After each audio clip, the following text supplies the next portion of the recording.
Ingat tu.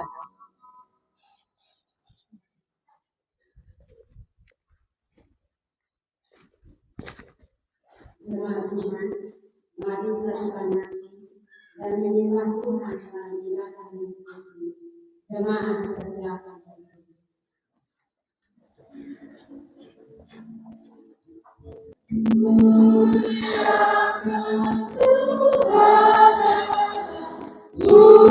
Muliakan Tuhan, muliakan pimpinannya dalam kasih sayangnya.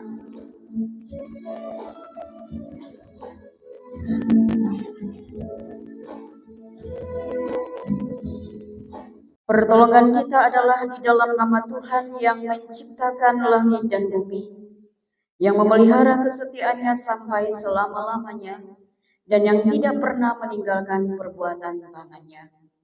Kasih karunia dari Allah Tritunggal menyertai umat Tuhan sekalian.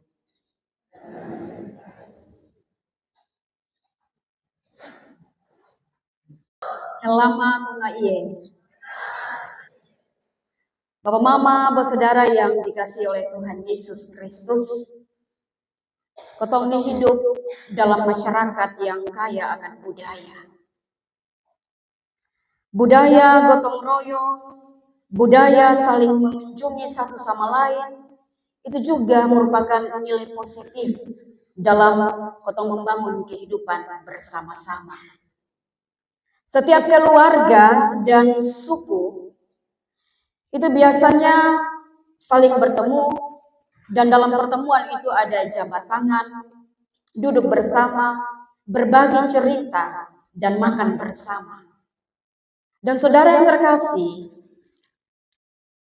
tentu dalam pertemuan itu, dalam perjumpaan itu, maka sentuhan fisik tidak akan terelakkan.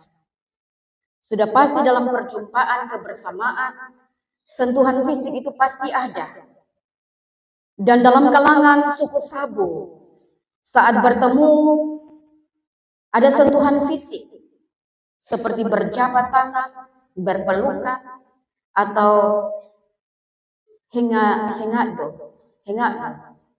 cium hidung. Itu adalah kebiasaan orang Sabu.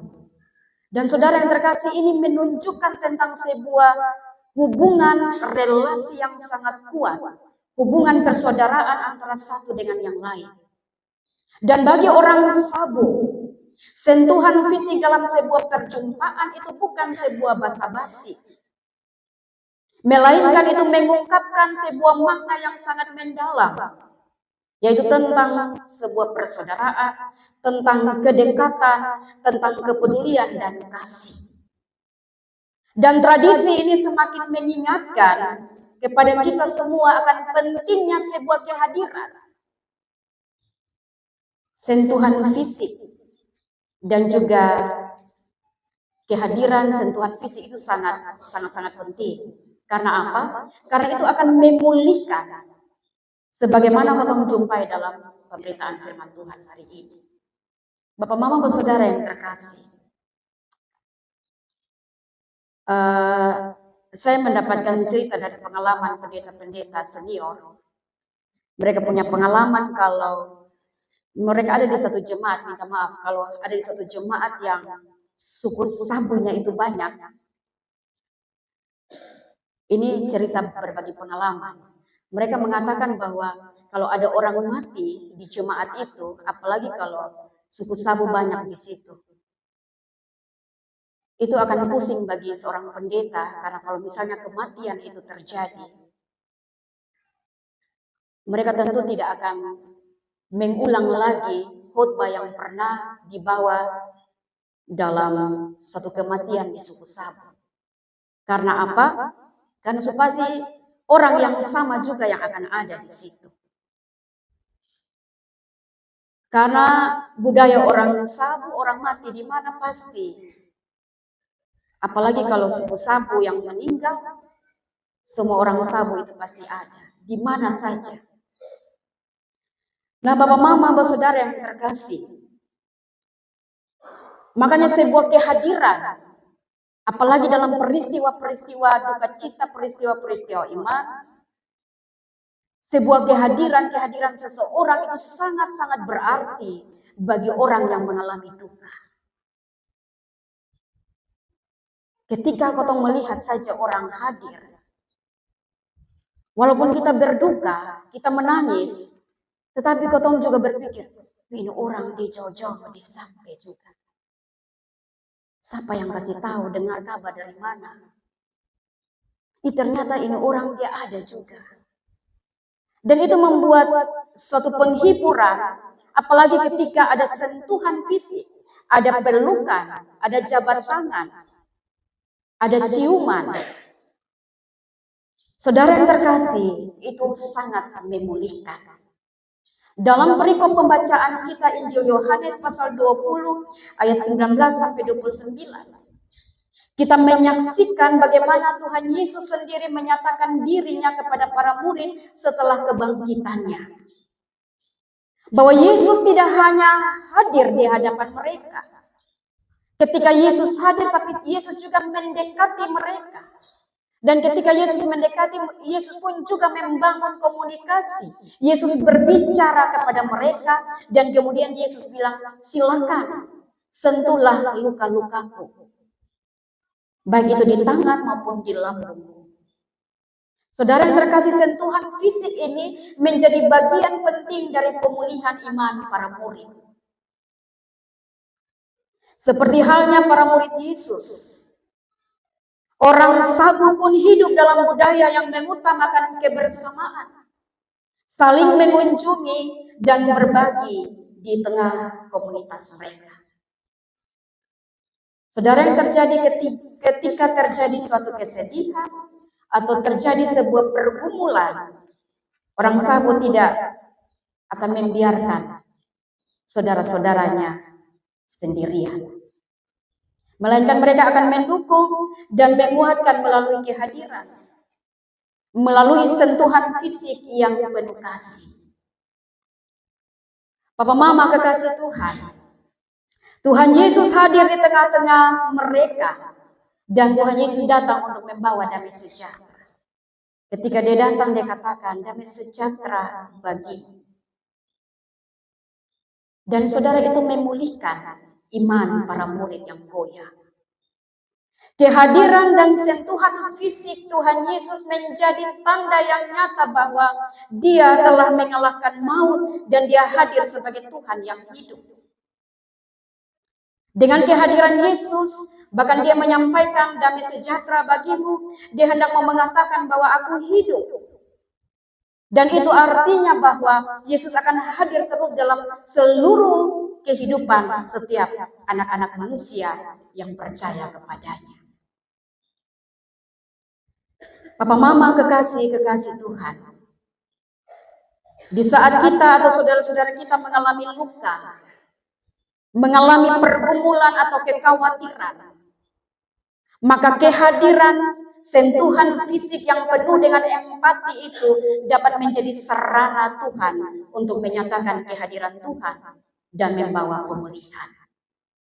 Jadi saudara yang terkasih, kalau ada orang yang mengalami susah hati, lalu kotong bilang, Tuhan yang akan menghibur.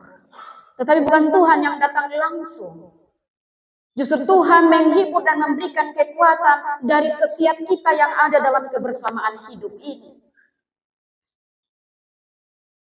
Kita yang ada dalam kebersamaan sebagai saudara, kita hadir dan membawa kekuatan, membawa penghiburan dari Tuhan bagi mereka yang mengalami peristiwa-peristiwa iman. Untuk itu Bapak Mama, Bapak Saudara yang terkasih, seperti Tuhan Yesus yang hadir di tengah-tengah para murid yang merasa cemas, merasa khawatir, mereka merasa kehilangan sosok pemimpin, tetapi kehadirannya memulihkan mereka kembali. Maka saudara, kotong semua diundang untuk mari kotong buka diri, saling kotong hadir pada setiap orang yang membutuhkan kita, menyentuh mereka dan berbagi beban satu sama lain. Saudara yang terkasih, ini bukan ada di suku Sabu saja, tetapi ada di semua suku.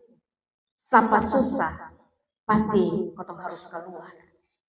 Makanya ada juga orang bilang, kalau misalnya orang lain susah, sesibuk-sibuk apapun kotong harus menyediakan waktu untuk keluar.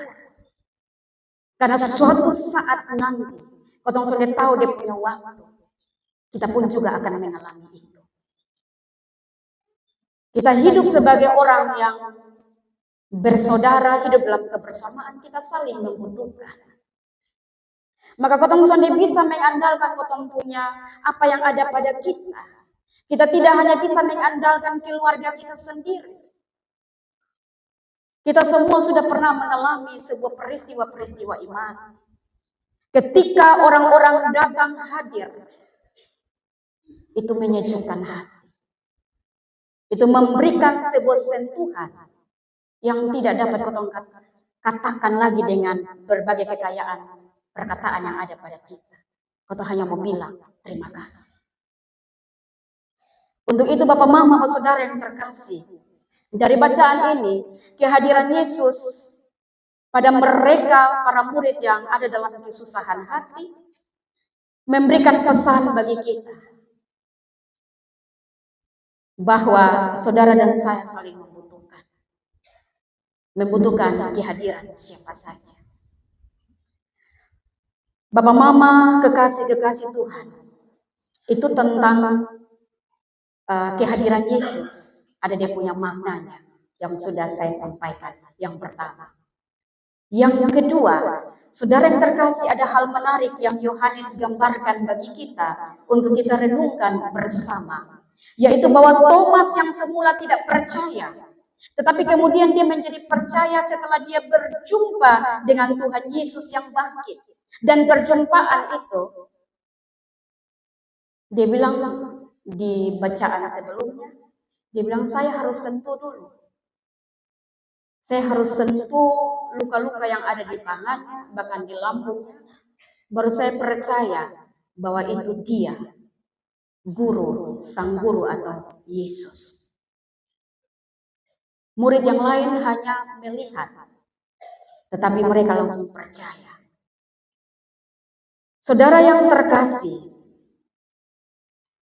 Thomas berani menyentuh tangan dan lambung Tuhan Yesus untuk membuktikan sebuah kebenaran.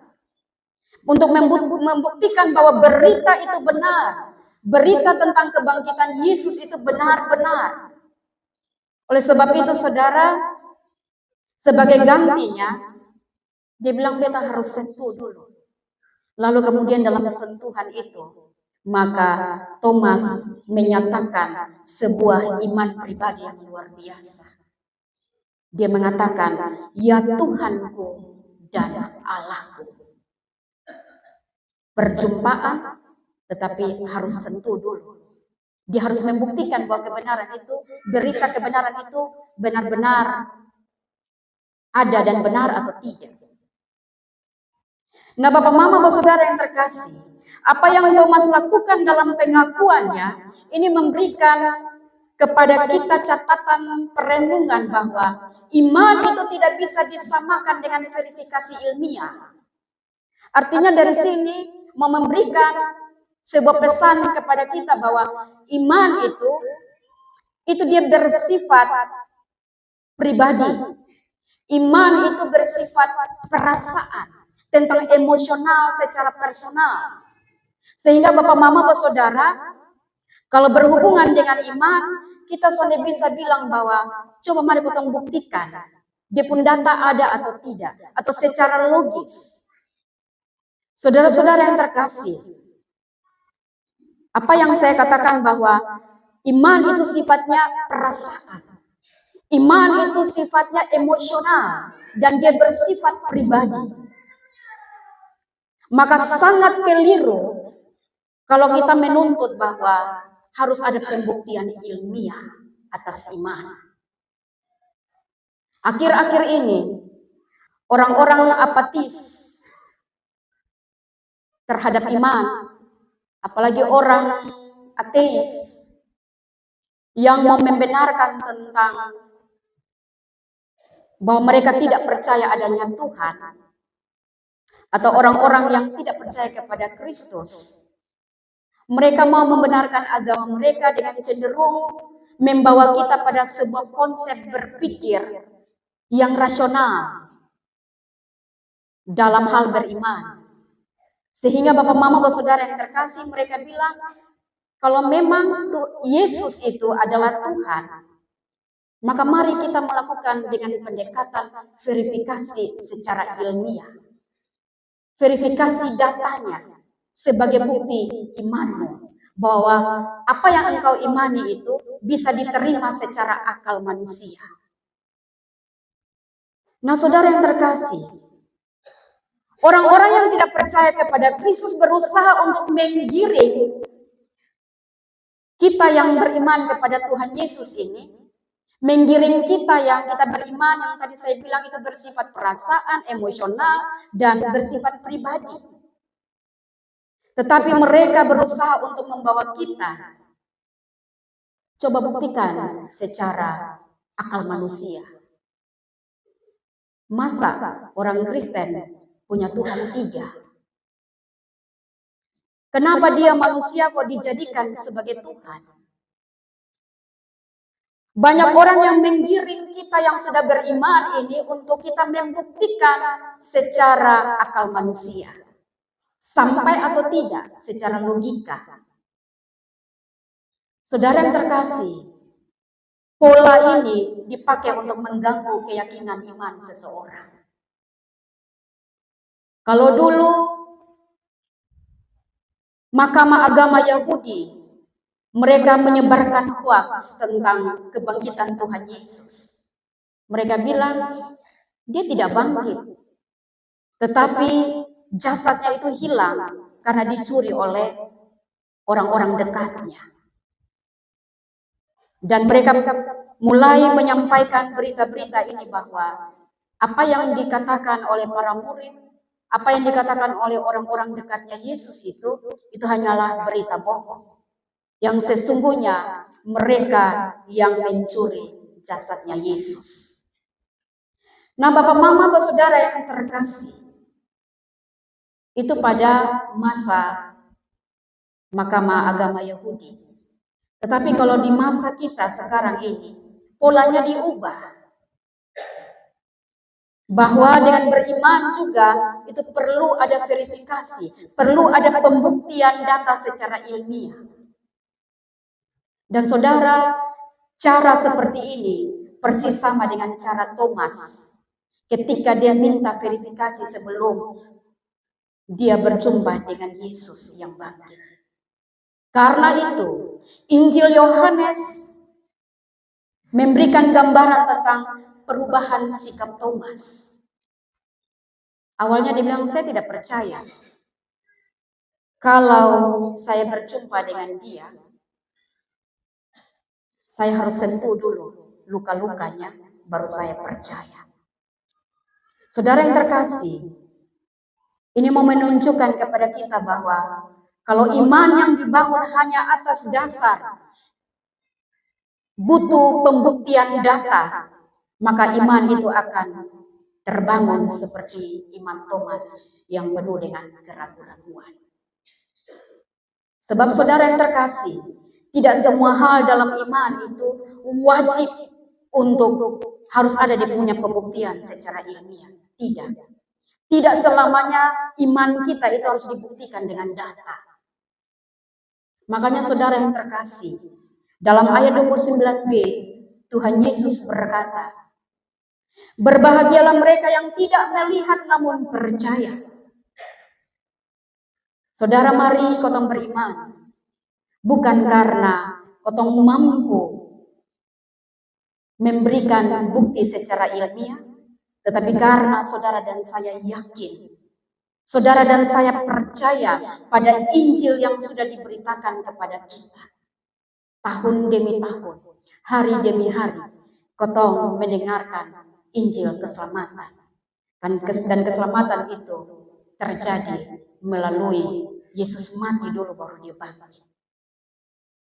Oleh sebab itu saudara yang terkasih, pesan yang kedua ini saya mau bilang bahwa kita beriman tidak harus memberikan sebuah bukti atau data. Tetapi ingat bahwa saudara dan saya beriman itu soal perasaan, itu soal emosional kita atau hubungan kita, relasi kita dengan Tuhan. Dan itu secara personal. Jangan ada yang datang mengganggu iman kita dengan cara coba engkau buktikan.